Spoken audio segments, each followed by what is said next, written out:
Hello everyone, मैं सुष्मिता त्रिपाठी आप सभी का बहुत सारा स्वागत करती हूँ बैंकिंग वाला यूट्यूब चैनल पे। आज का क्लास बड़ा स्पेशल है और ये स्पेशल क्लास आपको डेली मिलने वाली है क्योंकि इसमें बहुत सारी चीज़ों को आप लोग कलेक्ट कर लोगे एक जगह और वो भी बहुत कम समय में। कैसे करने वाले हैं, क्या करने वाले हैं, ये आप लोग सेशन में अटेंड करके देखोगे। तो शुरू करते हैं और अपनी स्क्रीन की तरफ चलते हैं। आप अपनी स्क्रीन पे देख सकते हो। सबसे पहले आपके सामने एक सवाल आ रहा है, आदित्य L1 मिशन, ये हमारा सोलर एक्सपीडिशन है जहां पे हम लोग सूर्य की जांच करने के लिए एक मिशन को भेज रहे हैं। इसरो का मिशन, इसको लॉन्च कब किया जाएगा? तो इस मिशन की लॉन्चिंग शेड्यूल्ड है 2 सितंबर 11:50 पे। इसको लॉन्च किया जाएगा PSLV XL से। ये इसकी लॉन्च व्हीकल है। भारत का ये अग्रिम मिशन है, यानी कि ये पहला है मिशन जहां पे हम लोग सूर्य की स्टडी के लिए अपनी तरफ से एक स्पेसक्राफ्ट को भेज रहे हैं। इस मिशन का नाम आदित्य L1 है क्योंकि ये जो L5 होती हैं, जो 5 बिंदुएं होती हैं, वहां पे L1 के अराउंड, यहाँ पे जो हेलो ऑर्बिट है वहां पे ये रिवॉल्व करके और बताएगा सूर्य में जो भी चीजें चेंजेस होती हैं, जैसे भी चेंजेस होते हैं विंड्स वगैरह, वो पूरे अर्थ पे कैसे प्रभाव करता है। तो ये मिशन का यही मकसद है कि सूर्य की जांच करके हमें इंफॉर्मेशन दे सके। ऐसा नहीं है कि भारत ऐसा पहला देश है, इसके पहले भी बहुत सारे ऐसे देश हैं, बहुत सारे नहीं बट नासा और भी कुछ स्पेस एजेंसीज हैं जिनके कुछ मिशन ऑलरेडी यहाँ पर हैं। तो भारत ऐसा करने वाला पहला नहीं है। आपको इंपॉर्टेंट याद क्या रखना है, इस मिशन का नाम L1, ये लैग्रेंज पॉइंट के नाम पर रखा गया हुआ है, आदित्य L1। नेक्स्ट किसका मिशन है? भारत के इसरो का मिशन है। नेक्स्ट कब इसको लॉन्च किया जाएगा? 2 सितंबर 11:50 पे। कहां से लॉन्च किया जाएगा? सतीश धवन स्पेस सेंटर से। किस लॉन्च व्हीकल से लॉन्च किया जाएगा? PSLV XL से इसकी लॉन्चिंग होगी। नेक्स्ट देखिएगा, नेक्स्ट आपके स्क्रीन पे दिख रहा है MD CEO Airtel payment bank के कौन है? तो फिलहाल में MD CEO Airtel payment bank के अनुव्रत विश्वास जी हैं। जैसे आप देख सकते हो, एयरटेल पेमेंट बैंक जिसका हेड ऑफिस नई दिल्ली में है, इनके फिलहाल में MD CEO अनुव्रत विश्वास जी हैं। इसके अलावा याद रखे रहिएगा कि इनकी स्थापना, इनकी फाउंडेशन कब करी गई थी? 23 नवंबर 2016 को। हमारे देश का पहला पेमेंट बैंक था जिसने काम करना शुरू किया था। किसी भी पेमेंट बैंक को बनाने के लिए 100 करोड़ की कैपिटल चाहिए होती है। इन्होंने अपना काम राजस्थान से शुरू किया था। तो हम लोग एयरटेल पेमेंट बैंक के बारे में क्यों पढ़ रहे हैं? क्योंकि एयरटेल पेमेंट बैंक ने अभी अभी एक अग्रीमेंट साइन किया है फ्रंटियर मार्केट और मास्टर कार्ड के साथ में। इन्होंने अभी अभी अग्रीमेंट साइन किया है फ्रंटियर मार्केट और मास्टर कार्ड के साथ में। इस अग्रीमेंट को साइन करने का इनका मकसद है कि लगभग 1 लाख महिलाओं को ट्रेनिंग दी जाएगी, इनको स्किल प्रोवाइड किया जाएगा, इनको स्किल प्रोवाइड करा के ये कोशिश की जाएगी कि ये लर्न करके अर्न कर सके, अपनी खुद की बिजनेस एंटरप्राइजेस की शुरुआत कर सके। इस वजह से इन्होंने एक प्रोजेक्ट लॉन्च किया जिसका नाम है शी लीड्स भारत उद्यम। तो इन्होंने जो प्रोजेक्ट लॉन्च किया है इसका नाम है शी लीड्स भारत उद्यम। इस प्रोजेक्ट को इन तीनों ने मिलकर लॉन्च किया है और इसका मकसद यही है कि 1 लाख महिलाओं को ट्रेनिंग दी जाएगी और उन्हें योग्य बनाया जाएगा कि वो अपनी खुद की बिजनेस कर सके। नेक्स्ट देखिए आपके स्क्रीन पे क्या दिख रहा है, फर्स्ट ट्राई ग्लोबल बीज और एक्सप्रेस बीज के फाउंडर का नाम क्या है? तो इनके फाउंडर का नाम है सुपम महेश्वरी। सुपम महेश्वरी अभी न्यूज में क्यों चल रहे हैं? क्योंकि ऐसा बताया जा रहा है कि इन्होंने कुछ इक्विटी ट्रांजैक्शन की थी लगभग $50 मिलियन की, और उस पर इन्होंने टैक्स चुराया है, टैक्स का एविजन किया है।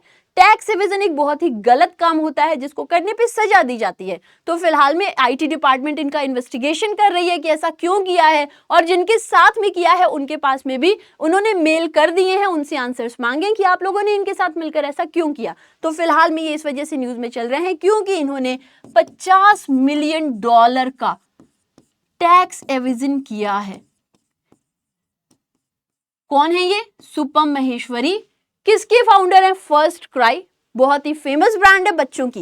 नेक्स्ट देखिएगा, नेक्स्ट आपसे क्या आपके स्क्रीन पर है, RBI ने अभी अभी तीसरा zonal round all India financial literacy quiz का कहां पर इसकी मेजबानी करी है? तो इसकी मेजबानी की गई है नई दिल्ली में। बेसिकली लोगों के अंदर कितनी जागरूकता है, फाइनेंशियल लिटरेसी कितनी है लोगों के अंदर, ये जानने के लिए RBI ने स्कूल के स्तर पर एक क्विज कराया था। शुरू में इसको लोकल लेवल पे कराया गया, वहां के जो विनर्स थे वो डिस्ट्रिक्ट में खेले, वहां के जो विनर्स थे वो स्टेट में खेले, स्टेट के जो विनर्स थे वो जोनल लेवल पे खेल रहे हैं। अब यहाँ के विनर्स से ये लोग नेशनल लेवल पे खेलेंगे, फिर फाइनल एक इसमें से विजेता घोषित किया जाएगा। बस आरबीआई का ये मकसद है इसको कराकर कि लोगों को, छोटे छोटे बच्चों को फाइनेंशियली लिटरेट किया जा सके, लोग समझ सके कहाँ पे कितने पैसे कैसे लगाने हैं। फाइनेंशियल लिटरेसी वीक भी अपने देश में मनाया गया था 13 से 17 फरवरी के बीच में। नेक्स्ट देखिएगा, जयंत मोहापात्रा भी हाल फिलहाल में न्यूज में थे। ये किस सेक्टर को बिलोंग करते हैं? तो जयंत मोहापात्रा एक पोएट थे जिनका अभी हाल फिलहाल में निधन हो गया है, इसलिए ये न्यूज में थे। सीधा आपके एग्जाम में ये पूछा जाता है किस सेक्टर में थे, अभी इनका निधन हुआ, इनका नाम क्या था। तो ये 2 पॉइंट्स आपको यहां से कैच करने हैं। अगला क्वेश्चन अपनी स्क्रीन पर देखिए, आपसे सवाल पूछा जा रहा है, इंडियन ऑयल ने अभी अभी अपने वहां पे ब्रांड एम्बेसडर किसको बनाया है? तो इंडियन ऑयल ने ये डिसीजन लिया है कि इनके वहां पर नए brand ambassador chef Sanjeev Kapoor ji रहेंगे। आप ये फोटो देख सकते हैं, इनको सम्मानित किया जा रहा है। अब ये इनके जरिए अपने ब्रांड को और प्रमोट कराएंगे। इसके अलावा याद रखिएगा कि इन्फोसिस ने अभी अभी 2 ब्रांड एम्बेसडर्स बनाए हैं, एक है राफेल नडाल और एक और है ईगा स्वाइटेक। अभी अभी ये दोनों टेनिस खिलाड़ी हैं, इन दोनों को इन्फोसिस ने अपने वहां ब्रांड एम्बेसडर बनाया है।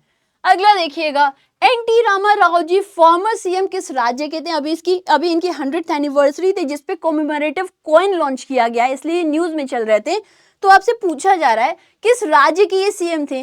आंध्र प्रदेश के ये सीएम थे। फिलहाल में इनकी 100th एनिवर्सरी थी, जिसको याद करके जो हमारी प्रेसिडेंट द्रौपदी मुर्मू उन्होंने एक कॉइन लॉन्च किया है। तो ये बड़ा इंपॉर्टेंट पॉइंट था। नेक्स्ट देखिए क्या लिखा हुआ है, लाडली बहना स्कीम किस राज्य से एसोसिएटेड है? तो लाडली बहना स्कीम मध्य प्रदेश से एसोसिएटेड है। मध्य प्रदेश के सीएम शिवराज सिंह चौहान जी ने कहा है कि लाडली बहना स्कीम, जिसमें हम लोग 23 से लेकर 60 वर्ष की सभी बच्ची महिलाओं को 1000 रुपए महीना देते हैं, उसको बढ़ाकर 1250 कर दिया जाएगा। 1000 से बढ़ाकर इसे 1250 रुपए महीना मासिक कर दिया जाएगा। और इतना ही नहीं, इन्होंने ये भी कहा है कि महिलाओं के लिए अब जो रिजर्वेशन होगा वो 35% हो जाएगा गवर्नमेंट जॉब्स में। तो ये डिसीजन लिया गया है मध्य प्रदेश के सीएम शिवराज सिंह चौहान जी के द्वारा। अगला देखिएगा, नेशनल स्पोर्ट्स डे कब मनाया जाता है? नेशनल स्पोर्ट्स डे बहुत ही इंपॉर्टेंट है ये हम सभी के लिए, क्योंकि ये हमारे देश के जो हॉकी विजार्ड थे, जिन्हें हम लोग कहते हैं हॉकी विजार्ड, उनके जन्म दिवस पर इसे मनाया जाता है। कौन थे हॉकी विजार्ड? ध्यानचंद जी। तो ध्यानचंद जी का जन्म दिवस 29 अगस्त को होता है। इसी दिन हम लोग मनाते हैं नेशनल स्पोर्ट्स डे। इनकी जितनी भी तारीफ करो कम है। खैर, इस बार का थीम था sports are an enabler to inclusive and fit society. इसके अलावा इन्हें इन्होंने कब ओलंपिक में हिस्सा लेके कब गोल्ड मेडल जीता, ये बहुत इंपॉर्टेंट है। 1928, 1932 और 1936 तीनों बार लगातार इंडियन हॉकी को गोल्ड मेडल मिला है। ये बहुत ही ज्यादा इंपॉर्टेंट है। इन्हीं की एक मूवी आपने देखी होगी गोल करके, खैर वो अलग रहने देते हैं हम लोग। मेजर ध्यानचंद जी की जो ऑटोबायोग्राफी है इसका नाम गोल है। इनकी जो ऑटोबायोग्राफी होती है इसका नाम होता है गोल।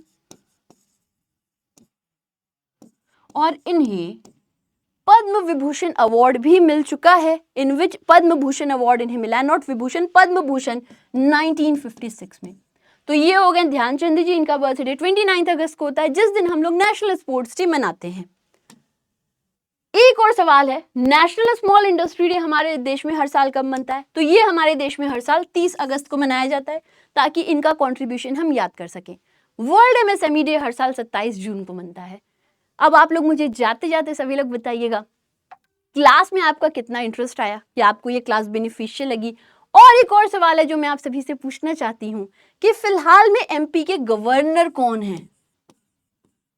अगर आपको क्लास अच्छी लगी हो तो आप अपने अंगूठे से और अपने कमेंट से बता सकते हो। हम फिर मिलेंगे ऐसी क्लास में, और इस सभी को बहुत डिटेल में पढ़ने के लिए आप मुझे ज्वाइन कर सकते हो डेली मॉर्निंग करंट अफेयर्स की क्लास में 6 AM ओनली ऑन बैंकिंग वाला।